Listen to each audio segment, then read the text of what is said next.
तरुणांमध्ये टॅटूची किती क्रेज आहे हे तर आपल्याला माहितीच आहे. पण याच टॅटूने ओडिशामध्ये मात्र चांगलाच गोंधळ घातलाय. एका परदेशी महिलेच्या मांडीवर भगवान जगन्नाथाचा टॅटू काढल्याचा एक फोटो रॉकी टॅटूज या टॅटू पार्लरच्या सोशल मीडियावरती अपलोड केला होता.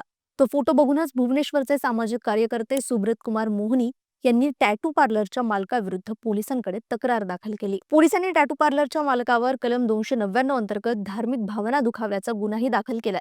या तक्रारीनंतर संपूर्ण ओडिशामध्ये संतापाची लाट उसळली होती. त्यावर रॉकी टॅटूचे मालक रॉकी रंजन बिसोई यांनी सर्वांची जाहीर माफी मागितली.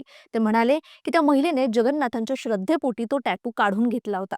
ज्या एनजीओ मध्ये ती महिला काम करते तिथे शरीराच्या दृश्य भागावर टॅटू काढण्याची परवानगी नाहीये आणि त्यामुळेच तिने तो टॅटू मांडीवर काढला होता. जेव्हा ही गोष्ट त्या महिलेपर्यंत पोहोचली त्या महिलेनेही व्हिडिओ स्टेटमेंटमधून सर्वांची लगेच माफी मागितली. मी केवळ भगवान जगन्नाथांची भक्त नाही तर दररोज मंदिरात सुद्धा जाते. मी चूक केली आणि त्यासाठी मला खरोखरच वाईट वाटतं, असंही ती म्हणाली.